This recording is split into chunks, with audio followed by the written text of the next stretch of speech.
What's going on, everybody? Mortem here, this time bringing you a discussion video about some of the recent goings-on with D&D and its OGL license, and honestly how they might apply to video games, which is more important to me personally than the tabletop stuff these days. As this is a video game channel first and foremost, and with video games often occupying a sort of adjacent place to tabletop systems that are often adapted into video games, it's somewhat relevant. Though I do want to preface the beginning of this video with the fact that a lot of this is speculation at the moment. There are some things we know for sure, which is what we're going to talk about first, but a great deal of this is just speculation. I don't know anything for sure more than anyone else does. There's been some drama with the D&D community, specifically content creators more so than anyone else, due to some recent changes that are thought to be coming for the OGL. So for starters, what is the OGL? Basically, it's a document from Wizards of the Coast that allows people to make third-party content for D&D without having to sign legal documents, make agreements, that kind of thing. You can just create content for D&D and monetize it pretty freely, provided you comply with the OGL. A couple of months ago, Hasbro and Wizard of the Coast execs were on an investor call talking about how they thought D&D was under-monetized. And yeah, in the corporate sense, it probably is, thanks to things like the OGL, which is hardly industry standard. It's kind of the opposite, actually. But you combine that statement with the more recent announcement that Hasbro had a bunch of financial difficulties with shares dropping as much as 40% last year, and things start to become a little clearer. As to me, it sounds like they are wanting to milk D&D for what they think it's worth now, which is obviously where we jump into the more speculative portion of the video. So to recap what we know for sure, Hasbro's been having some trouble. They want to monetize D&D more, and that there is an update to the OGL coming, but is not in place currently. Fast forward to a couple of days ago, and we have a leaked copy of an update to the OGL, basically the new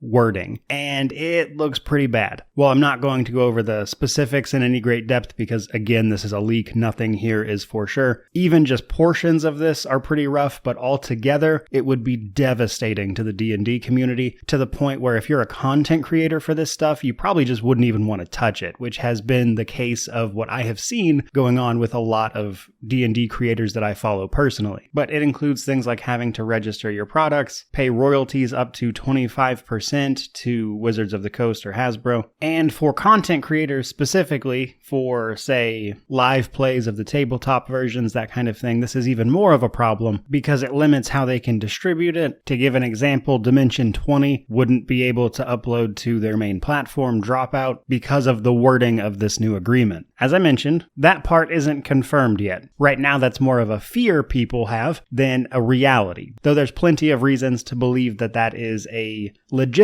fear, especially when you're talking about larger businesses at this point, because this update has the potential to outright kill what they do. And honestly, I think that puts this in a really strange position because on one hand, D&D is massive, especially 5e. It dwarfs basically every other tabletop system, and I get where they're coming from in terms of trying to rein it in and monetize it, but as it stands, at least with this leaked document, they would be doing it in a way that kills what made it that big to begin with. And given the intense backlash this has received, I would be surprised if it makes it out there in this exact form. I imagine there will be some changes here and there based on all of this going online right now. But at the same time, this would basically just be what everyone else does. D&D is well within its rights to do this. And if anything, having the OGL so open for so long has really been the anomaly. So closing it in and not letting people freely use their IP for monetization anymore isn't terribly surprising when we start hearing talk about it being under-monetized from executives, etc. It makes sense that they would move in that direction from a corporate standpoint. However, personally, I think they completely missed the mark there because it doesn't really sound like they understand what made D&D 5e big to begin with, which was the third-party content.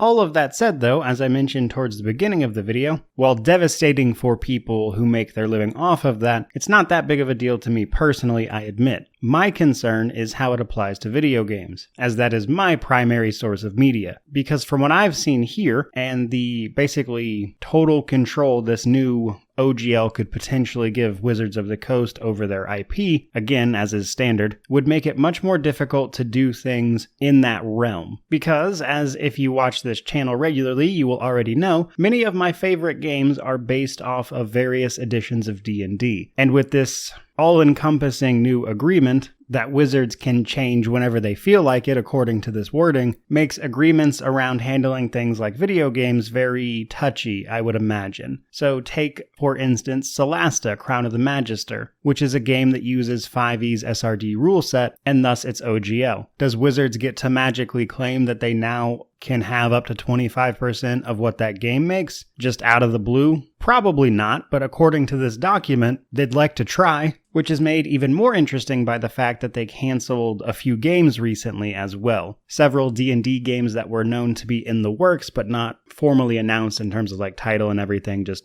in the work projects were canceled. Which brings me to another game, BG3. This one was made as 5e specifically with Wizards of the Coast. There was a partnership here, so in that way I think BG3 is fine. But it does call into question the sudden announcement of a release date, because with the financial difficulties mentioned, it was just last month that we finally got a August release date, sometime in that month, not a specific date, for BG3, which makes me feel like, with the relative timing of the rest of this, Wizards of the Coast was finally like, you're going to have to publish this soon. But again, all of that's speculation, based on a document that is also speculation. But all of this to tell you that, in its current form, these leaks, if they're in any way true, would make it essentially impossible to use the OGL to actually make any sort of money with D&D, which makes creating content for it, like say video games, etc., almost impossible without handing over up to a quarter of it, apparently, over to Wizards of the Coast. And given the already relatively tight margins and the 30% asking of Steam, and whatever cut other digital stores take,